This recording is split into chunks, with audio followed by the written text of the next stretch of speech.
Hey guys, Kid here of Burn One with a new video really quick. This is going to be my thoughts on the current tier list for English as of April 2nd. Yesterday, or was it even yesterday? I think it was yesterday, yeah. I released a little video, or not video, little graphic of a tier list. I thought of how the English meta currently is, in my opinion. And then I got a lot of feedback on it from some people, and I got someone commented as well asking for a video explaining my thought process, I guess. So I figured I'd just make this video and throw it up since I have some time today. So for those that haven't seen it, here it is. I know there's probably a couple things here that's like pops out to people and they're like, well, why? But I guess we'll just get into it. So one thing to note is that I normally don't use a lettered tier system. I usually like the numbered tier system because I think it's way more just clean looking, because like sometimes people have S tier and SS tier, and like what does that really mean? But if you know something's in tier 1, you know it's the best. But yeah, so I think it was like tiermaker.com or something, I forget. It used a lot in like fighting game community and stuff like that to make a little simple tier list like this. The one they already had formatted on there was by a lettered system, so I went ahead and did lettered, but you can think of it as like tier 1, tier 2, tier 3, tier 4, and tier 5 if you want. But yeah, so anything that's like B, C, and D, I probably don't need to talk to. The only one I guess we'll talk about really quick here is Cardcaptor Sakura, since it's kind of new. I feel like Cardcaptor Sakura really hasn't found its spot yet. There's no real dominant build. It feels like there's a lot of good effects, but none of the effects really work together very well or anything like that, or they're nothing too powerful or too crazy. So I kind of just threw it in B tier right now as it kind of finds its spot. I feel like it's a really good spot because all these sets here are powerful in their own right, but generally don't have some other like small tools to be bumped up more into like A or S tier.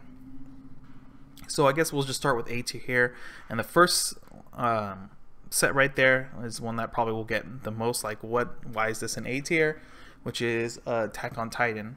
So the thing about Attack on Titan is during its time, or its like reign of terror, it just came out, and almost all the sets at the time required you to get a reverse to get your engine going to be able to set up your hand for the next turns into level 3. So that proved to be a problem for a lot of sets other than like Sora Online. Because of that, it was like propelled into S tier, and at the time I think it was like the only deck you could really say was like tier 1 was AOT, and probably Sword Art Online. But since the more sets have been released since then, it's very shaken up how the meta is and how reverses at level 1 actually affect the game. So because now there's a lot of sets like ReZero, Sword Art Online, of course, Sunshine, Bang Dream, Contact Collection, just do not care that you're getting reverses at level 1 or that they need reverses at level 1, since they don't need it as bad as other sets. They're able to compete with AOT very well, and the thing that kept like AOT as the big bully was the fact that it was denying reverses, but since these sets don't require it, it's just like opened up a lot more. So I don't think AOT is in a spot to be like over powerful or anything. I think it's kind of like in the spot Sword Art Online was for like a couple years ago, where like everyone kind of played Sword Art Online because it was just a good deck and everyone had access to it, and it solitaired very well. AOT is kind of in that sense too. It can kind of solitaire very well. But the two things that I think keeps it like in contention for staying in the top two tiers is that one, Mikasa is still a really strong finisher currently. It can dig for its climax. It gets pretty big with the climax. The only downside to that card really is that you run a split 2K one, which really sucks, but you kind of trade that off to play Mikasa at level 3, which is pretty powerful if you build the stock. And the second part, which I think is the reason it kind of still keeps itself up into A tier, is maneuver gear. Not necessarily having the combo, but the fact, or moving the characters around to deny reverses, which is always a plus. But the fact that you can search on your opponent's turn, pull cards out of your deck to increase your odds of canceling, as well as find in-game pieces very quickly and hold on to them really early on, so you don't have to worry about them later. This also, in turn, and kind of increases your brainstorm hit rate and everything like that. Because of that, it's still a pretty powerful set. between those two things. But I think if the set ever lost the Mikasa being powerful or the maneuver gear being powerful, I think the set just instantly drops off, or you need to play I think it's Krista level 1 climax combo. I think you actually get way more value out of that, but a lot of people are really on still the Aaron level 1 game because being able to deny reverses, even though I don't think is as powerful as it was before, people are just so used to it already that they just kind of stick with what works. Next thing, ReZero. ReZero is a new set that came out. Very solid set all around. Literally, I think the only weakness is its in-game. So a lot of things that ReZero does is just try to out-survive the opponent, because the top end isn't very powerful at finishing the game or like pushing for game when your opponent's at like 3-0. The set shines, or like its level 3 game shines the most when your opponent's at like 3-3, 3-4. It closes out games very consistently then. But outside of that range, you're just kind of relying on like random burn ones if you play the red-blue version, or pings for one off of like felts if you play the yellow version to like push for game, basically. Because of that, like the in-game isn't powerful enough to always consistently spook your opponent, so your opponent has time to just like slowly kill you, I guess is the best way to explain it. But yeah, that's like the one thing that's holding ReZero back. It's very, very consistent. It just doesn't have the finishing power. You're like kind of relying on a lot of cancels. You're relying on Rems at level 2 to get way too powerful with markers and stuff like that to just build crazy amount of compressions. The yellow deck, though, does have a card that's very powerful in English because a lot of people just won't play around it right now, which is the 2-1 rest counter. It's like pay 4, ditch a character, rest one of your opponent's characters. That card's very powerful, but you're usually only going to see it in the yellow deck because the yellow deck is the one that's able to build a lot of stock and pull out cards you need from the deck to be able to set up those scenarios. So it makes like really powerful turns of like playing felt, responding with rest counter, and then canceling more often as well because you're pulling cards out of your deck constantly with level 3 felts. But like I said, both decks, no matter what, kind of rely on a really subpar end game, basically, which has always been the struggle for ReZero. I think what keeps it from being an impressively dominant deck. Maybe when set 2 comes out and the West gets to experiment more with the set 2 cards, then the deck could possibly push up to S tier, if just depending on how they decide to build the end game, or if they're still going to go the like quote unquote Japanese route of just playing a very solid mid game type of deck and like out canceling your opponent basically. Next, Persona 5. Persona 5 once again is like ReZero. I think Persona 5 in a sense is kind of as strong, or maybe in some cases stronger than ReZero. So what makes it so powerful is there's 2 different versions, I believe, currently that are like the strongest versions of Persona 5. One is 8 gate and the other one is Wind Trigger and Gate, or Wind Trigger and Stock Soul, depending how you want to play it personally. I consider those 2 decks the same. But generally, it has a really good walling game plan. You get 7k walls very consistently. You can get markers, which adds to your compression. The set doesn't really need to spend a lot of stock until level 3 or like, you know, mid level 2s. 102k counters, has one of the best openings I think in English right now, or I don't want to say best, but very powerful. Futaba level 0 is probably one of the most annoying cards in English right now at level 0. If you think about it, a lot of sets can't deal with it. So like Bang Dream, a lot of them like to play like the bottom decker bombs or the stock runner bombs, stuff like that. They can't deal with a level 1 on the board, and the card is 3/5, which means AOT will have to crash or set up a direct attack with the level 0 bomb to pump their 3/5 to be able to kill it. And in some cases it's a 104k if you are able to find the support early on. Persona has a really disgusting early game. Runner as well is a card that's always run with those 2 together. It feels really powerful and really strong, and can like build a lot of small little incremental advantage early on. As well as at level 1, it's really good at walling people out. So like players that don't understand how to deal with walls very well, especially when they're starting to be like fall behind, end up getting screwed over by that. And one of the worst matchups, I would say, for Persona 5 is Sunshine.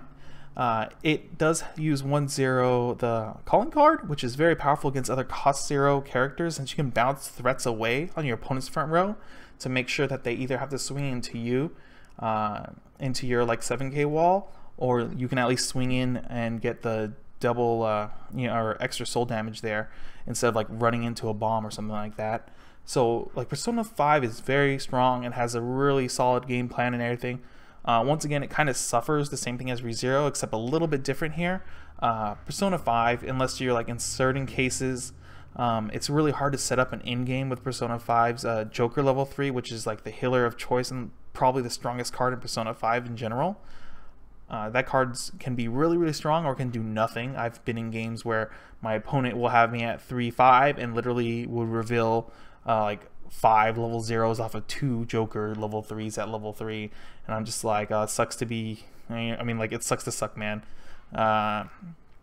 Some cases it can be incredibly powerful, like you have a 3-card deck left and like 2 level 2s and a level 1, and you just like laugh at your opponent until they die. But those things aren't always guaranteed, unfortunately. It's still a bit of an RNG type of card, type of way to finish the game, which is really tough for the deck. So it has very wild swings at the end of the game on whether it's going to be able to close out the game or not. In some cases, I feel like if the set could just drop 3 Musashis, it would be an infinitely better set.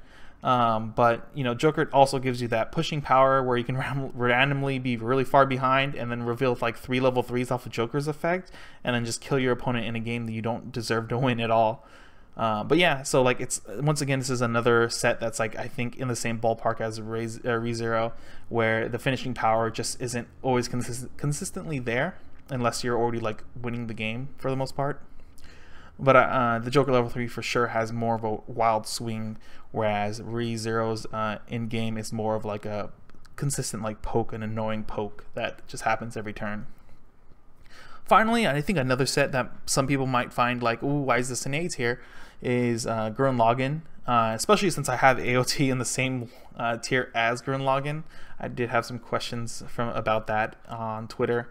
But basically, my understanding of Gurren Lagann, like, this might be wrong. I'm not 100% sure, but I think the set, for the most part, is pretty powerful, especially the robot version, where you have I forget what it's called in English, the fusions or whatever, when they combine and do the 5 attacks. I think it's really consistent at doing that deck. But the one thing I really like about that deck is that it can fall under 2 game plans at level 1, depending on what matchup you're in. Some matchups you can be like, you know what, if I just wall my opponent out here, they just kind of slowly lose the game and I can crush them that way while still building up a lot of stock and a lot of compression. Other games you're just like, well, my opponent's still gonna be able to plus no matter what I play. I'll just, you know, drop a 7k and drop 2 of the stock soul level 1, I forget what it's called, that combo, and just like get a lot of pluses to make the perfect hand going into level 2 and 3. Another great thing about this set, I think it's kind of underappreciated, is that right now in English there is going to be a lot of hate for early plays.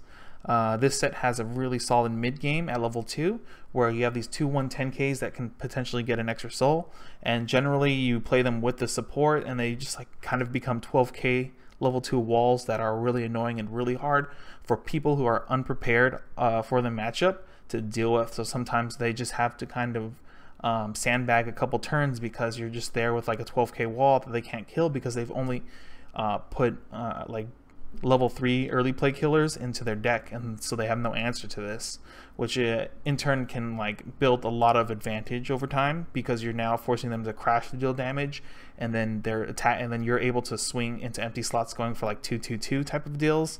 Of course, this set has its own problems too. It doesn't have the best deck manipulation at all or anything like that, but I think what makes up for that is that it has such a crazy consistency for its end game, and the fact that you're just playing like this, I don't want to like describe it as a mid-range game, but that's what it feels like. I guess that's the best way to describe it. It's a really solid mid-range deck, and as well as like the set can build a lot of markers onto the field, which in turn you just like build a ton of markers right before you refresh, and then that's like 10 extra cards that don't need to be in your deck or whatever, something ridiculous like that. And so you get some really crazy compression scenarios where you can like triple cancel like 2 turns in a row at level 2 just because of how you manipulated cards out of your waiting room right before refresh, which I think is very powerful and something that a lot of people don't really, I don't know if they don't think about it as much. It's another reason why Persona 5 has that as well. They can build a lot of compression that way. But I think it's really powerful, especially in the meta, how it's kind of slowly shifting to where like the Japanese meta is coming at right now, where like stock swapping and like force refreshes are very powerful in the Japanese meta right now.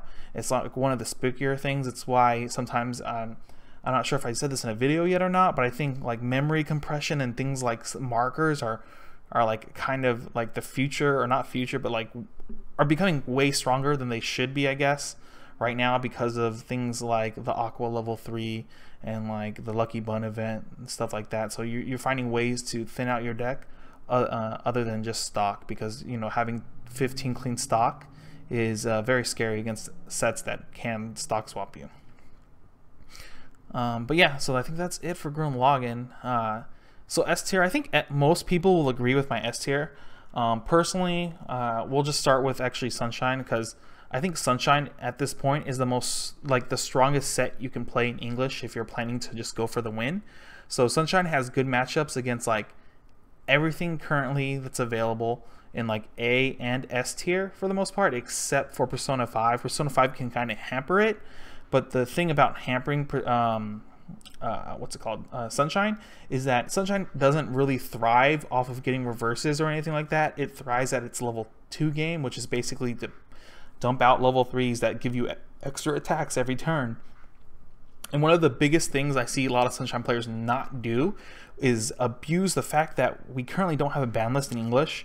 This is the reason like the set got banned in JP, is that it has an incredible, crazy amount of deck manipulation. There are games where I will literally use Mari to bottom deck climaxes over and over again, and then use the Ruby level 1 to mill myself there, play a climax like a stock soul and like swing in with my level 1 game, even though I don't get any pluses off of it or anything. And then the following turn, the deck is already set up to like basically double or triple cancel the next turn, and your opponent's wondering why like you're constantly falling behind. They're falling behind, that is, because you're constantly like setting your deck up to cancel more often than not. It's like the deck feels like you're always kind of cheating in a way. Of course, the biggest struggle with the deck is that in some matchups, the resource management is really important. You can't just like freely just dump all your climax or all your stock whenever you want, because it's really tough for the set to hold on to it. In some matchups though, you can play the compression game and just build like 10 clean stock and have like level 3s out, and you won't have to clock anymore or anything like that. Besides that, I think like Sunshine is just positioned in such a way that they don't really get affected by stock swap that much. They can't really deal with on reverse effects at level 3, which is another weakness it has. But the fact that your way you kill people starts at level 2 is really spooky, because generally going into level 2, you start having 4 attacks a turn because of Yo. In some cases, you can do some really dumb stuff, which I've done before, and get 2 Yos out at level 2, and then your opponent just sits there and cries because you're getting 5 attacks at level 2 when you shouldn't be. One thing too is like it forces, like having all these new sets that have like sat counters and stuff like that can force the Sunshine player to play around those counters, which is kind of annoying for them since they're not getting maximum damage, but in some cases that's like alright as well. So it's really tough. I think I'm pretty convinced Sunshine is like the best deck to play in general, because like even against things like AOT and stuff like that, any big level 1 games, Chica level 1 destroys that stuff. They have to run into like against AOT, like Aaron has to run into Chica, which even though they do get the plus from the 1-0 event, they don't get the Aaron bounce back effect, and they still open up their field to damage, which is really, really powerful, which is one of the reasons Chica, in my opinion, is better, way better than this 2-soul variant. I think if you go with the 2-soul variant, you're probably putting the set into like A tier. But yeah, I just think Chica is a very powerful card right now, and on top of that, like all the utility it has with the Yo early play is just too powerful. I kind of wish they would just introduce the ban list already, but they won't in English for some reason. Yeah, but we'll just quickly talk about these last ones because, man, this video is getting way longer than I thought it was going to be. I have Konosuba up in S tier. I think it's really powerful, especially when the level 1 union is able to get reverses. But the fact that it's in-game is ridiculous, on top of having one of the best events in the game, which is foreclosure or seizure of property. I forget which one it's called in English. I usually call it foreclosure. That 2-3 event just tells your opponent to get the hell out. Let's see, you're going to play, you're going to try to anti-damage counter me this turn. Pay 3 stock, now you have no stock till the end of the turn. Oh, you're trying to use your climax combo when you're reversing my character? Pay 3. Oh, that's too bad you have no stock to resolve your effect now. Doesn't that suck? On top of having Aqua, which is forced refresh at the cost of 1 extra stock on play, it lets you take 2 climaxes out of their waiting room and force the refresh. You can cause some crazy scenarios where your opponent has like 10 clean stock. You foreclosure event them and then play the Aqua and force them to refresh. And when that happens, like, it decompresses their deck so, like, very, very, like, oh, it's just so bad. And if your opponent has like 1 misstep of like triple triggering a climax and then you Aqua them, they're just like dead. There's nothing they can do. You can just like swing for 10s and they're most likely gonna take it because it's ridiculous, forcing the refresh with like only 3 climaxes. There's a lot of games where you kill opponents that haven't even hit level 3 yet because you hit like 3-0 and you have the stock to go off. You just like look at their waiting room and you're like, interesting. You have 20 cards with like 3 climaxes and you just triggered a gold bar. Interesting. Force the refresh and then just like slam down 3 Megumins and like do burn 5s, or like do the climax combo Megumin from set 1 and do a clock kick plus burn 4. A lot of the games you win as the Konosuba player, you basically kill your opponent from like 2-5, 2-4, and even some ridiculous cases you can kill them from 2-2. There's a lot of times too, if the game is really even and then they're at level 3 and then you hit level 3 second, you can just guarantee kills in such odd ways. It just, yeah, the set has like a really good combo in game. To me, like whenever I describe this deck, I kind of like describe it as like, so I used to play Magic. It's just a combo deck to me, like kind of like playing Splinter Twins. Like, oops, I won. I guess you messed up there and it screwed up everything. So yeah, Konosuba to me is such a powerful set, and it has a decent job at, you know, building compression through Union, and you always have playables because of the level 0 back row resonance effect. The set is just really powerful, and the level 3 game itself also finds other pieces to set up the game. It's a ridiculous set when it comes to like comboing off, at least in my opinion. Next we have, oh well, really quick too, like once again, one thing that sucks a lot about Konosuba is that it has some trouble finishing games where it's denied its ability to get extra stock through the Union level 1. It's tough sometimes. It makes it you have to be a little bit more trickier with your in-game selection for your hand. But generally, still, the set is very powerful and has the tools to be quite annoying, especially for unexperienced people. Bang Dream S tier. It's one of the better sets, I think, for when it comes to ignoring your opponent's complete game plan and just playing solitaire. So the version of the deck I like the most in English is the best way to describe it is called the 9 event list. It's what I've been calling it for a long time. I played it in JP. It's really powerful. In JP, though, you had access to this really broken PR card, which I don't know why they even printed it. It was like Kira Kira Kasumi or something like that. Without that card, the deck feels a little bit different or so. But with the new set coming out, too, for Girls Band Party, you can actually set up some really sick deck in games with that set. But besides that, with the current set how it is, the fact that you have access to Lucky Bun plus Orisa level 3 Force Refresh is pretty powerful in its own. If you're able to do Lucky Bun, Orisa Force Refresh into a 1 Yukina, you can usually close out the game from 3-0 fairly easily. The only downside to the set is that you can, if you're not very good at shaping your hand throughout the game, you can get into scenarios where your hand just looks like garbage because you've made one or two wrong decisions along the way with your events and how you handle your Kasumis and whether you salvage a climax or not off of a blue gate, things like that. But the set still has Yukina. The set has stock swap. It has a lot of very solid things that just don't care about what your opponent's doing. And it's like Kasumi level 1 game is always big enough to contest the field. It's like 7-5 and then like extra pumps here and there. And then you can get really compressed if you played like the 9 event list with toilets and Arisa package and everything like that. It feels like a very, very solid solitaire deck that has a really pushy in game that people should be afraid of all the time and should be playing around Yukina. And then when they do play around Yukina, you have access to like Musashis and things like that just like make it worse for your opponent. And the deck's just going to get better as more sets come out. And you know they're going to keep releasing sets because it's a Bushiroad property. So if you invest in Bang Dream, you're kind of set for the rest of the year, 1 to 2 years, I guess. Next, Sora Online here. Once again, I think Sora Online is, at least I haven't seen it a lot lately. I think people have undervalued Sora Online, even though I hate the anime and I hate the set.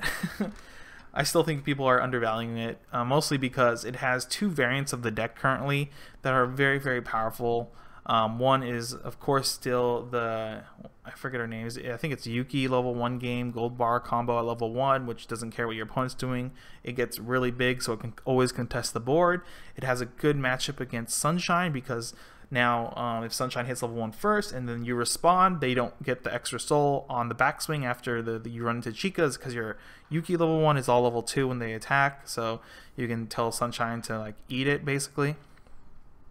In game, decently powerful. On attack, burn 4, or you can go with the level 3 Asuna, the new one. I think it's Mill 8 or something. I forget. It's just on the gold bar combo, or I think it's also on a stock soul or something like that. Yellow level 3. It's that one. Kind of a weird choice, but it's still decently powerful. It's the type of set that can just close games out because it pushes in a certain way. I really don't think the Xenon level 3 is as powerful as it was before. I think if you're going to build the Yuki deck or whatever, I really, really think that the early play Xenon is more powerful for tempo advantage, personally, but I don't think a lot of people see it that way. Also, you have access to some really good level 3s, switch combos pretty good. You just have kind of access to a lot of good tools, and you can swap up every time. And whenever your opponent sits down against your Sora Online deck, even though they know the standard meta decks for the set, it's still kind of hard to figure that out depending on what you do or what you show early in the game.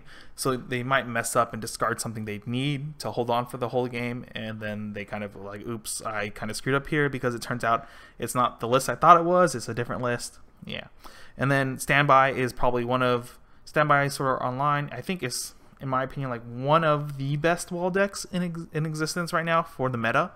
You have access to, once again, you have some strong level 3 games to play with, as well as you have a 1-1-7-5 into a 2-2-10-5 that are just really hard to remove off the board. Your opponent has to play around that stuff. You get so much extra soul damage throughout the game because your opponent's either crashing into your field, and if they don't, you're whatever, they're siding your level 1s, you're taking less damage then, so that just even pushes you further ahead. But yeah, also the set has Yui. If you haven't noticed, all the sets that have some kind of stock swap are basically S tier, because right now that's such a powerful tool to abuse against people who are I'm just gonna build 10 clean stock and then go off and orgasm at level 3 with all my level 3 kit finishers. Suddenly got, my 10 clean stock was actually disadvantaged for me because now I put 10 blind stock, and that's cool. They sniped 2 climaxes there, and I only refreshed with 4, or not 4, but I mean 6, and now there's only 4 climaxes in the deck, and it just feels really, really bad. But yeah, Standby is really powerful. I still think it's one of the best wall decks in English right now. But yeah, one thing about Sao, it's always tough to me because I feel like sometimes it's oh, this set is S tier because it just has so much stuff. It's so good. It has anti-damage counters. It has everything you ever want. And at the same time, it's just I'm not sure if it's actually that good. When it came to this tier list, AOT and Sao were both sets that I was really iffy on where I placed them. If I was to make a separate A+ tier or like 1.5 tier, AOT and SAO would be in it for sure. They would definitely be moved into that area. But I still think SAO has the edge over like AOT for the most part. That's why I felt like more comfortable putting AOT into A tier and SAO into S tier. Finally, Content Collection is another one of those sets that has a very, very, very solid solitaire game plan where you just look at your opponent and you're like, I don't care what you do, go ahead. Its only real bad matchup, I'd say, would be like Chica Sunshine. Every other set just kind of like, you know, it does its thing. It walls out at level 1 very well. Has a level 1 game that on both turns generates stock if you're not careful with how you deal with their field. Their counters get ridiculously huge. They have a 1125 counter that also gets like power from their field that gives another like 1000 power. So it gets their field power advantage gets really ridiculous, really fast. But they lose out to Chica because Chica can force a reverse in some odd scenarios at level 1 where like their only plays are basically to run into Chica or whatever. Besides that, they have access to anti-damage counter. Compass, I think, is like one of still the best anti-damage counters in existence. Is that right? Because it's a 1 stock. It's turned on at level 1. You basically give your opponent +2 soul if you don't hit a climax, and if you hit a climax, you just say no damage, and you're set. It helps you manipulate your deck early on too to force very good refreshes and get like random anti-damages in early as well to set up really good tempo for your set. Has access to anti-salvage, which if you notice, we have Sunshine is one of the sets you want to watch out for. Mirror matches and Kantai is one you want to look out for. Some cases, SAO could play Gate or something like that, so it's okay in that matchup. It does well against Gurren Lagann because it's also a salvaging thing. Yeah, it does decently well against some of the other top sets that might be playing Gate, or like if for some reason someone in Kantai's going, or not Kantai, Konosuba is still going to go with the 8 Gate plan, like that destroys that deck really hard when you just slam an anti-salvage as the one of you playing your deck. The set also has access to some really powerful in-game stuff. Kashima is okay. It's really good because it helps you find the climax when you need it. Besides that, you have Fubuki, I think is her name, the level 3 that like on attack you can like pay 3 and like ditch 2 or something like that and burn for the number of destroyers, which is pretty powerful. And then on top of that, Prin's level 3, which I think is kind of undervalued by some people right now because I don't see it in any list, but it's like a double striker that's costless or doesn't require climax, which is pretty powerful in itself. And then it still has access to Musashis and different types of burns. And then once again, it's kind of like a set where you can tech a couple small things in to like throw off your opponent. But in general, I think it's a pretty powerful set. But yeah, besides that, those are my quick thoughts on like the current English tier list and how I kind of perceive how powerful the sets are currently. Of course, this is always changing, and certain like things will shape this tier list kind of differently. Like, you know, after Atlanta, maybe AOT just becomes S tier because of reasons. but yeah, this is kind of where I have everything at right now. If you guys have any questions about anything in like B, C, or D tier for reasons, I guess comment below and I'll kind of explain my reasoning of why I put them there compared to the top sets. But I think for the most part, you guys will understand why like S and A tier are what they are, and then why everything else below that is below that pretty much. But yeah, hope you guys enjoyed the video, and should have some vlog videos out later next week after our road trip to Atlanta with the team. Hopefully we can pull off a win there instead of just a top 8 this time around. Hope to get like 4 Batman PR cards by the end of the season. I think we have, after this one, we have 3 more. I think 3 more events to go to, so you'll definitely get vlogs for that as well. And yeah, that's basically it. If you guys have, like I said, any questions, just leave them below. I'll answer them and go from there. I hope to see you guys in the next video. Later.